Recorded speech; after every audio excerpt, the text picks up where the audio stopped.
안녕하십니까. 후후한의원 이정태 원장입니다. 이번 시간은 제13강 조루치료 과정의 실제라는 내용으로 강의를 진행해 보도록 하겠습니다. 이제까지 강의를 다 들어오셨을 텐데 아마 궁금하셨을 거예요. 그러면 조루치료는 실제적으로 어떻게 이루어지는가? 오늘은 그 부분을 설명드리도록 하겠습니다. 환자분들께서 오시면 선생님, 조루치료 과정은 마치 운동을 배우는 거하고 비슷합니다 라는 설명을 드려요. 우리가 수영을 만약에 배운다 그러면 수영 배우려면 기본적으로 팔, 다리는 멀쩡해야 되지 않겠습니까? 팔, 다리가 만약에 마비가 있다 그러면 팔, 다리를 건강하게 만드는 의학적 도움이 필요하겠죠. 그래서 팔, 다리가 멀쩡해졌어요. 그러면 또 수영할 수 있는 게 아니에요. 배워야죠. 그래서 코치님한테 수영하는 팔과 다리, 그 다음에 호흡하는 내용들을 이제 배웁니다. 근데 또 안다고 해서 수영을 금방 할 수 있는 게 아니죠. 연습을 해야 됩니다. 막상 우리 물에 들어가도 예전에 쓰던 대로 몸이 그 기억대로 이제 쓰다 보니까 허부적거리고 그렇게 되죠. 그래서 우리가 알게 된 내용을 기반으로 해서 의도적으로 반복을 합니다. 우리가 이걸 연습한다고 하는데 이런 연습 과정을 거쳐야 이런 새로운 기억이 몸에 이제 차곡차곡 쌓여갑니다. 그래서 이런 새로운 기억이 6개월, 1년, 2년씩 이렇게 노력을 통해서 쌓여가고 그러면 더 이상 어느 시점 넘어가면 과거의 그 기억대로 몸을 쓰지 않게 되면서 자연스럽게 수영할 수 있는 그런 모습으로 이제 발전이 되죠. 이 치료도 비슷하다고 보시면 되겠습니다.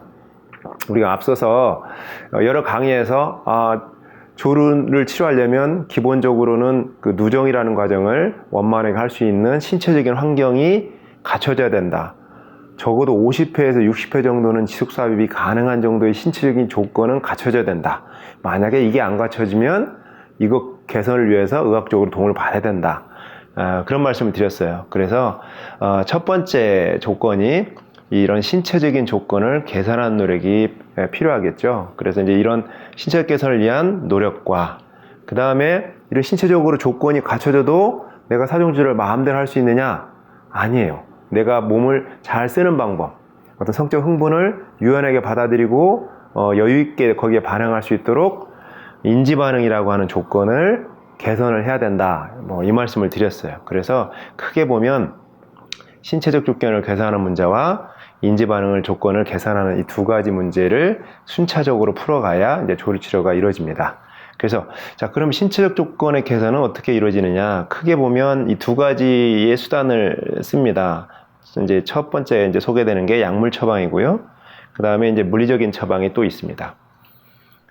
사실 이 두 가지가 있긴 하지만 이 약물 처방이 가장 중요한 도구라고 생각하시면 되겠습니다. 약물 처방은 크게 보면 원인에 따라서 중추성과 말초성과 쇠약성으로 나뉘어 볼 수 있는데요.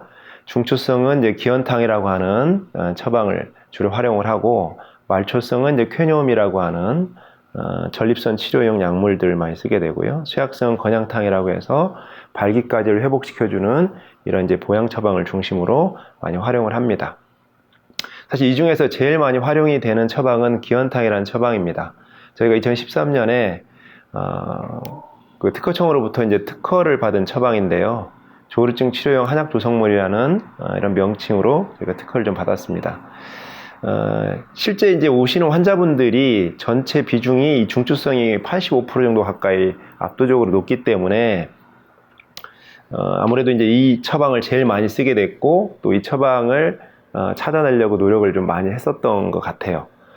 이 기현탕은 이제 어떻게 해서 보통 개발이 된 처방이냐면, 간단히 소개를 좀 드리면요. 우리 예전에 문헌들에 보면 한방에서 조루를 개정 또는 조설이라고 보통 표현합니다. 근데 이 처방, 이 증상들에 대해서 명확히 이거다라고 하는 처방들이 사실 많지는 않아요. 증상별로 조금 나눠서 이렇게 쓸 수도 있고 저렇게 쓸 수도 있고 다양하게 좀 제한은 되어 있긴 하지만 그 대안된 처방들조차도 구체적으로 어떻게 얼마만큼을 이렇게 쓰면 효과가 있는지 없는지에 대한 명확한 기준이라든가 이런 것들도 많이 없고 자료 자체가 사실은 많지 않았습니다. 그래서 한방에서 주로 이제 우울감이나 불안 같은 정서적인 부분을 치료하는 부분들, 그 다음에 경계나 정충같이 가슴이 쉽게 뛰고 쉽게 깜짝깜짝 놀라는데 쓰는 여러 가지 처방군들, 그 다음에 이제 수면을 충분히 못 취할 때 이제 수면을 도와주는 이런 처방들, 주로 이제 감정이나 정서, 그다음 어떤 특정한 자극에 대해서 반응이 격렬하게 일어나는 것을 진정시키는, 예를 들어서 격려라든가 이런 부분들을 진정시키고 가라앉히는 이런 처방들을 주로 이제 찾았습니다. 그리고 그 처방들 중에서 공통적으로 관여하는 약물들을 뽑고, 그 약물들 중에서도 주로 생식기나 비뇨기 쪽으로 관여도가 높은 부분들만 뽑아서 이런 약물들을 다시 재구성해서요, 이제 실험실에다가 이제 그 실험도 좀 해보고, 그다음에 이제 그 자료를 가지고 저희가 임상에서 적용을 좀 해가면서 환자분들이 이제 유효도가 높은 처방을 찾은 게 바로 이 기현탕이라는 처방입니다. 그리고 두 번째 이제 쾌뇽이라는 처방은 이제 주로 말초 쪽, 전립선의 염증성 변화로 인해서 나타나는 조루증 치료에 주로 이제 응용이 되는 처방입니다. 사실 저희 병원에 처음 조루 환자의 출발은 이 말초성 쪽에서 출발했어요.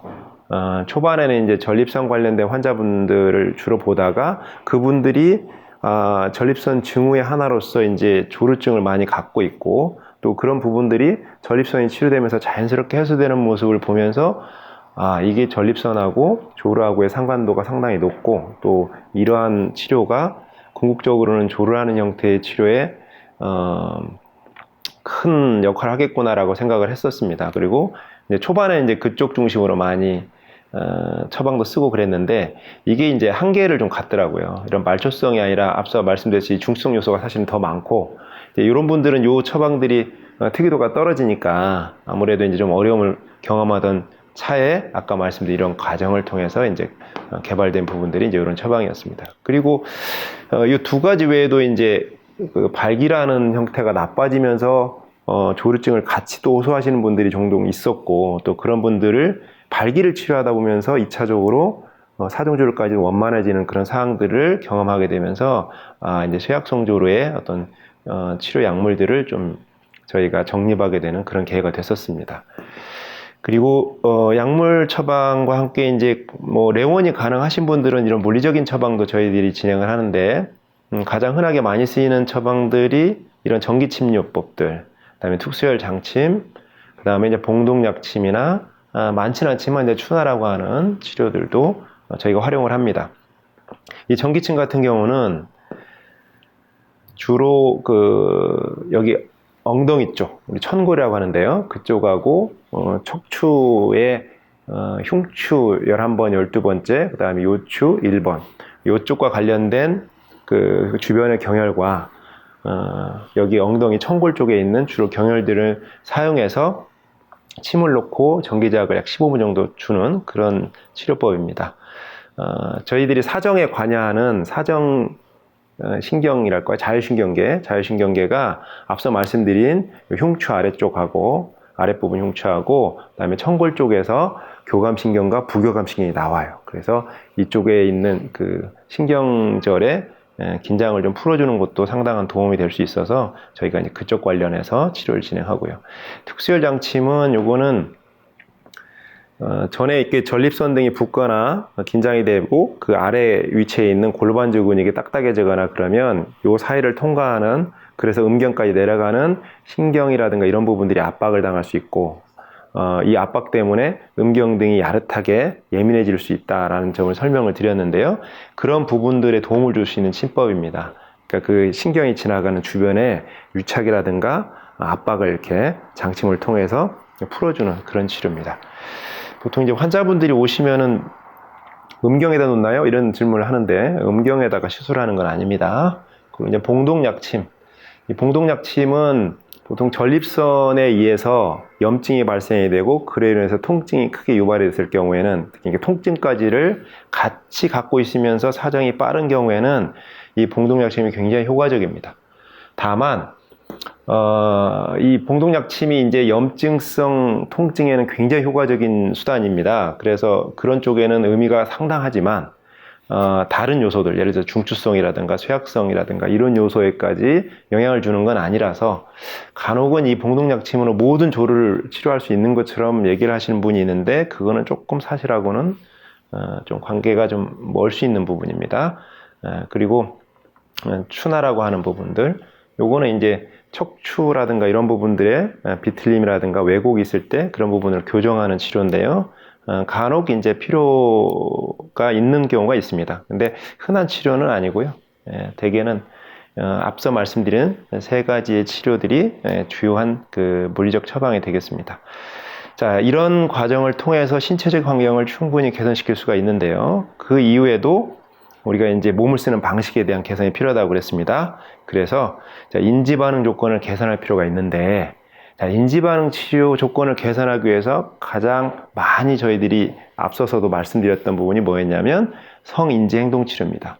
자, 성인지 행동 치료는 요걸 좀 더 짜게 해서 보면, 좀 잘게 이렇게 분석해서 보면 두 가지로 나뉘어볼 수가 있거든요. 하나는 인지치료라고 하는 게 하나 있고, 그러니까 우리가 어떤 성적 자극을 내가 받아들이고 해석하는 과정에서 너무 잘못 해석하는 과정들을 바로잡는 치료가 이제 인지치료에 해당될 수 있고, 이 두 번째는 행동치료인데, 요거는 실제로 우리가 삽입을 해서 상대가 주는 어떤 물리적인 자극들을 적응해 나가는 그런 과정을 이제 다루는 것이 이제 행동치료입니다. 사실은 하나지만 나눠서 보면, 세 번에서 나눠서 보면 이 두 가지로 말씀드릴 수가 있는데, 어떤 과정으로 이루어지는지 잠깐 설명을 좀 드리면요.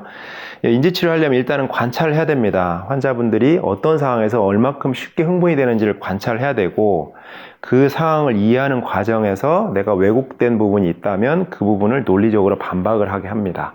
그래서 그 부분들에 대해서 재해석할 수 있도록, 바르게 해석할 수 있도록 저희들이 같이 논의하고 하고요. 그리고 이제 이렇게 바른 해석을 해서 실제로 관계 중에 적용을 해봅니다. 그래서 이제 이런 부분들이 얼마만큼 이게 변화를 갖게 하는지 그런 부분들을 또 추가로 관찰을 하죠. 그리고 이제 이런 관찰을 통해서 다시 또 반박하고 재해석하고 적용하는 과정들을 이제 반복합니다. 그러면서 이제 잘못된 해석들, 필요 없는 해석들, 이런 부분들을 이제 바로잡아가는 치료가 인지치료고요. 또 하나 이제 행동치료가 있는데요. 이 행동치료는 쉽게 얘기하면 적응 과정에 대한 노력이다 라고 이해하시면 되겠는데, 어떤 물리적 자극에 대해서 기본적으로 노출을 시킵니다. 노출이 되면 그 부분을 통해서 적응을 합니다. 이 물리적 자극에 대한 적응 과정을 익히셔서 노출된 자극에 대해서 적응을 하게 되고, 어느 정도 적응이 됐다 그러면 거기에 대해서 가벼운 변화 등을 유발시킵니다. 그럼 그 변화된 내용에 대해서 지속적으로 노출시키면서 또 적응을 합니다. 그러니까 예를 들면 이만큼까지의 어떤 자극에 대해서 적응이 됐으면 추가로 약간의 변화를 갖게 하고, 이 변화에 대한 노출을 꾸준히 유지함으로 인해서 또 적응을 시키고, 또 적응이 되면 또 약간의 새로운 변화를 또 주고 하면서 단계적으로 변화를 끌어올리면서 물리적 자극에 대한 감수성을 점점 이렇게 내가 감내할 수 있는 감수성을 높여가는, 어떻게 보면 감수성을 줄이는 거죠. 덜 민감하게 만드는 그런 과정이 바로 적응에 관련된 행동치료라고 보시면 되겠습니다. 사실 이 성인지 행동치료는 실제 환자마다 이제 그 상황에 대해서 본인이 갖고 있는 어떤 여건들이 좀 다르기 때문에 저희가 이제 1대1로 대면하고 환자분들이 갖고 있는 특징들을 잘 살펴서 거기에 맞게 이제 계획을 짭니다. 계획을 짜고 계속 이제 이런 과정을 통해서 살펴가면서 관찰하면서 이제 추가로 또 여러 가지 교육을 하고 이렇게 진행하는 과정이라고 생각하시면 되겠습니다. 자, 이렇게 조류치료 과정은 크게는 신체적인 조건을 개선하는 과정, 그 다음에 몸을 쓰는 어떤 조건에 관련된 인지반응 조건을 개선하는 크게 이 두 가지 과정으로 이렇게 설명될 수 있고요. 사실 조류치료가 막상 이렇게 해보려고 하면 어려운 것 같지만 과정 자체가 이렇게 복잡하지는 않습니다. 그리고 이제 말씀드린 인지행동 치료나 이런 부분들도 사실은 누구라도 충분히 따라오시고 적용할 수 있는 이런 부분이기 때문에 크게 어려움을 갖지 않고 접근하셔도 되고요. 다만 하나 있다면 이 인지 반응 조건에 대한 개선을 위해서는 보시면 알겠지만 중요한 게 뭐냐면 관계를 진행할 수 있어야 돼요. 그래서 이런 조류 치료에 있어서 제일 중요한 요소는 이런 치료와 아울러서 꾸준하게 그리고 정기적인 성관계를 할 수 있으셔야 조류 치료가 가능합니다. 그래서 이제 이런 부분들만 충족이 된다면 조류 치료는 누구라도 가능하다고 말씀드릴 수 있고, 여러분들이 용기를 내서 적극적으로 치료를 받으셔도 된다라고 감히 말씀드릴 수 있겠습니다. 자, 오늘은 조류치료 과정의 실제에 관련돼서 저희가 강의를 드렸습니다. 여기에서 마무리 짓도록 하겠습니다.